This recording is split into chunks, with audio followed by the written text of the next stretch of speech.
But before we talk about the main event match itself, I want to talk about the MJF promo really quickly. You know, as always, a fire promo, man. This guy was just seeing him just flap his gums. I was texting you guys. I was like, I want to punch him in the face. I just want to punch this guy in the face, man. It just can't stand just like his mannerisms and just the way he is and that stupid ass scarf. But anyways, he spoke a lot of truth. You know, he wants to he dethroned Chris Jericho as the king. He was coming at he wants him Jericho. to throw him at the towel. And next week, I mean, it's crazy how they're already talking about like the next thing when they have this huge thing tonight. And so they're going to get the stipulations for their next.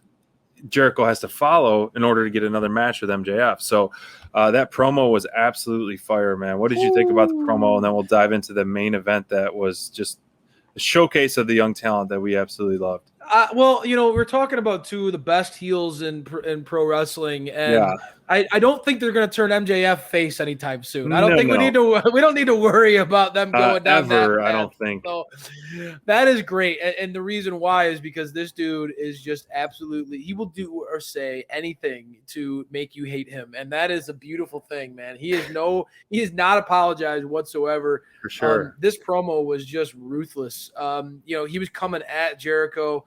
You know, taking shots at Jericho's relevance, you know, these days, and really kind of cutting him down as far as the cool dad vibes.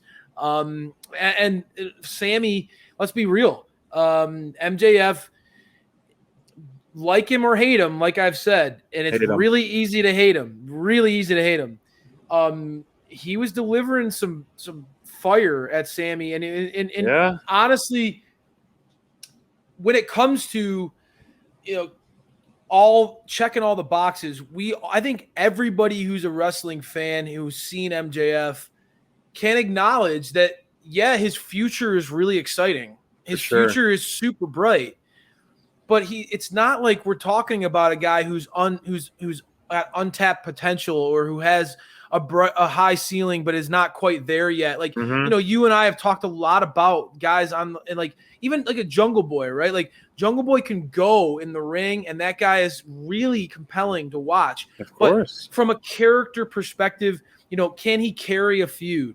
Can he cut promo after promo after promo? MJF is on a level where the guy's already there. The guy's got it all. I know. And you know, you look at Sammy has been emerging throughout all this feud with the Pinnacle as a guy who you can start to see like, yeah, he's got it. He's got it all, right? But there's that vibe with Sammy that wait until this guy taps into that next gear. Wait till this guy taps into his that potential that's lying beneath the surface. Think about how great he will be. Right. You know, MJF feels like a very mature product at this point. I mean, the guy is polished. He's got it all. And so that's why I can understand why he took such you know, he was so offended by the fact that people were labeling this as the future versus the future. MJF is very legitimately like, this dude is the now. Yeah, you're right. The now.